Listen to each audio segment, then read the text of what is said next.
E aí, galerinha, tudo bem? Voltando aqui para conversar um pouquinho com vocês, né?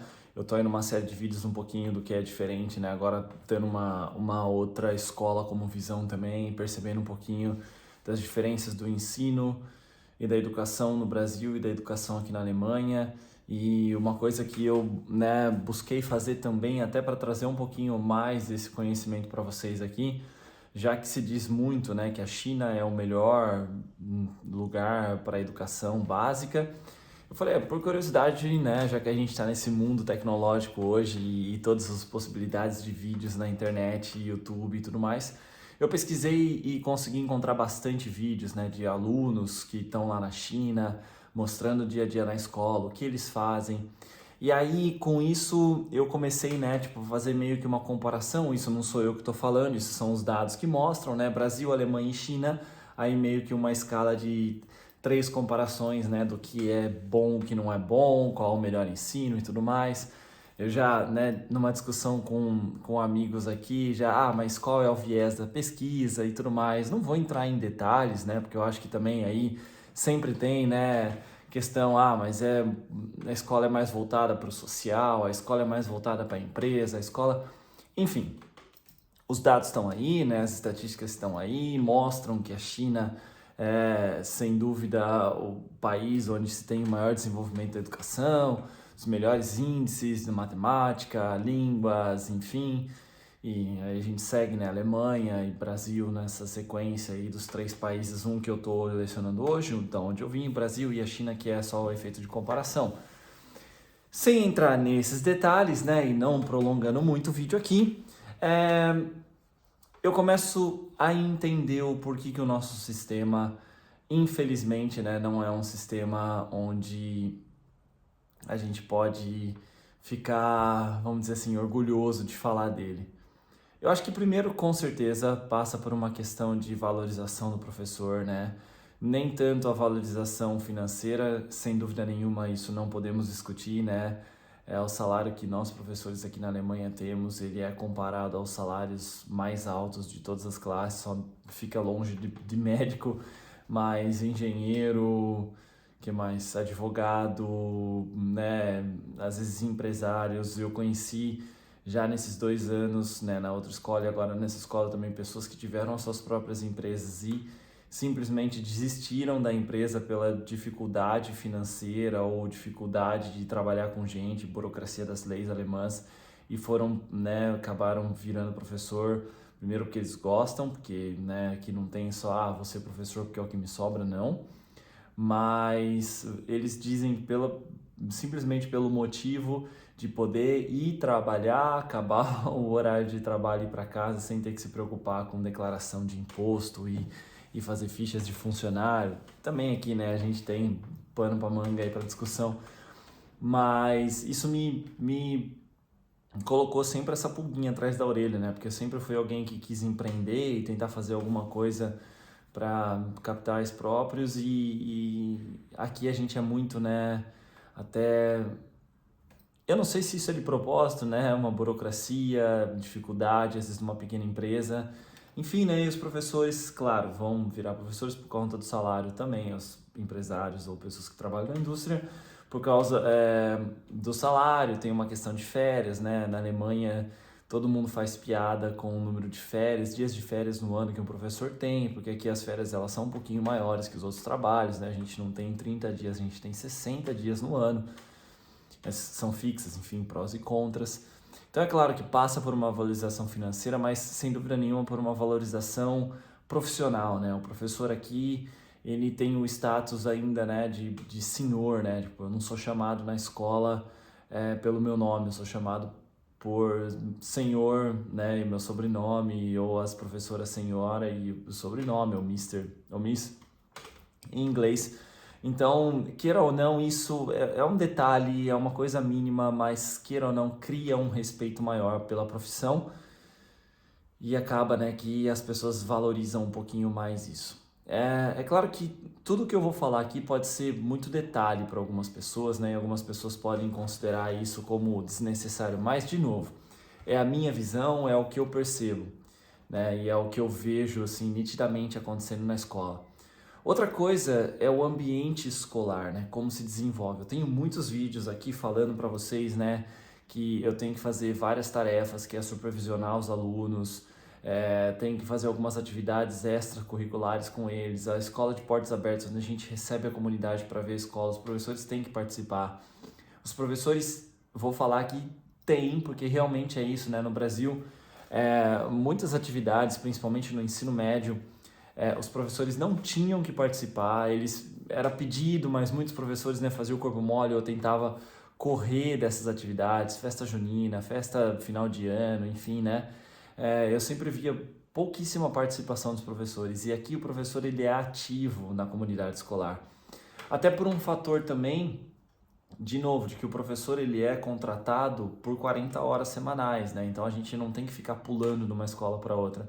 Eu concordo que seria muito difícil, né? E de novo, não estou culpando a escola ou as escolas que eu trabalhei ou as escolas, tipo, é o sistema, né? A gente precisa, tipo, repensar o sistema, porque eu lembro que muitas vezes tinha uma atividade numa escola e eu não podia porque eu tinha que dar aula em outra escola, né? Então eu não podia voltar da escola que eu tinha o trabalho, sendo que eu tinha outro trabalho, mas é assim que funciona no Brasil. O professor ele tem que estar, né, atrelado a várias escolas para conseguir uma quantidade certa de aulas para poder, né, fazer um salário. Principalmente das escolas privadas, estou dizendo aqui, né? Escola pública, infelizmente, talvez, né, tô pondo a minha culpa aqui, eu não tenho essa experiência no Brasil, mas a gente sabe que, infelizmente, a valorização financeira acaba afastando muitos professores, né, da escola pública. Então, essa vivência do professor, né, dentro da escola aqui, né, onde os alunos estão mais em contato, queiram ou não, para as atividades extracurriculares, também é algo que faz uma diferença muito grande para o conjunto escola e educação como um todo.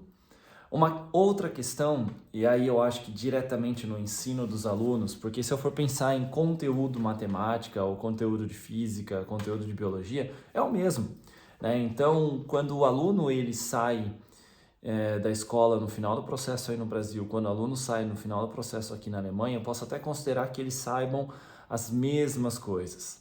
E claro que, né, já disse que tem também escolas diferentes, não vamos entrar nesses detalhes, mas o que eu quero dizer é que não existe algo mirabolante na matemática que é ensinado aqui para eles, que não é ensinado no Brasil, e aí faz com que o aluno seja aqui mais inteligente ou, sem usar esses nomes, né, que pode também causar problema na internet, com que faz com que o aluno saia com um conteúdo maior ou que justifique, né, os resultados melhores aí nos índices de pesquisas internacionais.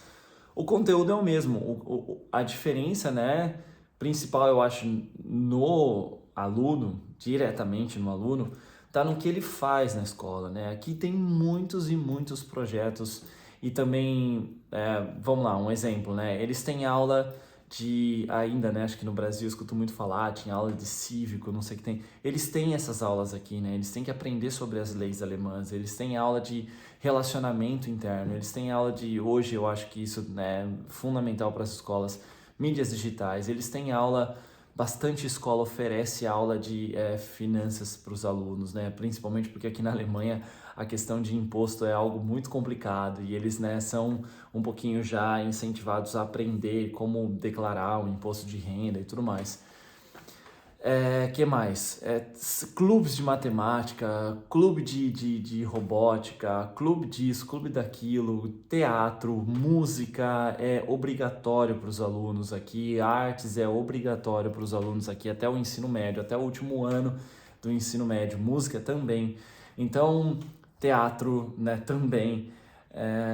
Então você percebe que a escola, ela é assim, um ambiente que não só faz do aluno aprender um conteúdo, mas também aprender a vida, né? Coisas que a gente tem que aprender como lidar na vida. Então, eu já falei, diversas situações de briga ou discussão entre os alunos, onde nós, professores, né, fazemos ali como se fosse um júri, o que você falou, o que o outro falou, como a gente resolveu o conflito, e na presença de outros professores também, arrumar a sala no final do período, limpar o chão, varrer o chão, limpar as carteiras, colocar as cadeiras em cima da mesa para que fique mais fácil da outra pessoa.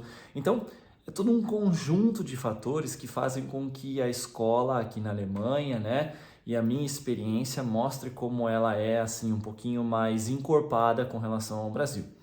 E aí eu fui ver na escola na China e eu comecei a perceber que é um outro degrau acima. Lá eles têm aula, né? O exemplo do vídeo que eu vi, por exemplo, como dobrar uma camiseta, né? Tipo, e não é só, você tem que dobrar para pôr no guarda-roupa. Não, tem um jeito certo, dependendo da camiseta, dependendo da calça, né? Dependendo do corte, e o jeito certo de dobrar, o jeito certo de colocar na gaveta. E às vezes você fala assim, eu concordo que tem gente, mas para quê? Aí que tá. Não é à toa, entendeu? Não é à toa. Se os alunos, ou eles têm essas aulas, né, queira ou não, o professor que está ali, ele vai ter que pensar em como ele vai montar isso, como os alunos vão se comportar, como vai ter aquele momento de atenção. É algo manual, é algo que, né, exige uma coordenação. E aí eu fico perguntando, será que se a gente não aprendesse isso na escola, desde o começo já não seria mais fácil dentro de casa com um adolescente que às vezes só pega a roupa e joga? Ou também a questão de, tipo, eles perceberem o quanto, né, nós pais temos a dificuldade de fazer isso o tempo todo. Será que também não tem essa questão, né, já mental nos alunos de que esse é um trabalho também diário, né? E não só ficar na internet ou só... Enfim, né? Então, essas questões me fez pensar um pouquinho, tá? Se o conteúdo é o mesmo, qual é a diferença então? Se o que a gente aprende na matemática aqui aí mudar a língua, é isso, mudar a língua, porque os exercícios são iguais. Os métodos, os pensadores, pesquisadores, quem inventou, é tudo a mesma coisa. Então, para a escola ser diferente, é claro, né? De novo, passa por uma valorização do professor, o ambiente, mas há algumas coisas que podem ser feitas sim com o que temos, sem precisar investir mais. Eu acho que isso vale de reflexão.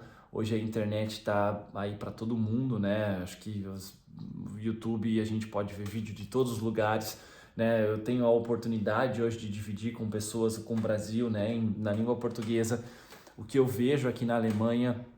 Então isso é muito legal, isso é muito enriquecedor, porque a gente aprende com outros e às vezes o que eu tô falando aqui para vocês pode gerar uma outra ideia que eu não tenho nem ideia aqui agora, né? Alguém que tá assistindo esse vídeo e fala assim, putz, tá aí, é isso, vou fazer isso, vou tentar. E eu acho que a gente tem que aproveitar isso cada vez mais para tentar melhorar o ambiente que a gente está. Como eu disse, hoje aqui eu tô olhando, né, lá em cima, China, enfim, né? E tentando encontrar uma maneira de melhorar primeiro a minha pessoa, como eu posso melhorar o meu dia a dia para os meus alunos, e eu com certeza vou melhorar para os meus alunos e vou melhorar também aqui em casa. É tudo muito conectado, né? O efeito borboleta aí, a gente sabe que está em todo lugar. Mas, enfim, né? Já falei bastante aqui. Essa é um pouquinho mais assim da visão desses dias que eu tive, já começando o ano de novo. E vamos lá. Vou gravar outro vídeo depois falando para vocês um pouquinho mais do processo da semana de treinamento que a gente está tendo aqui, que tá bem legal também. E aí eu, né, detalho um pouquinho mais para vocês, beleza? Até mais, valeu!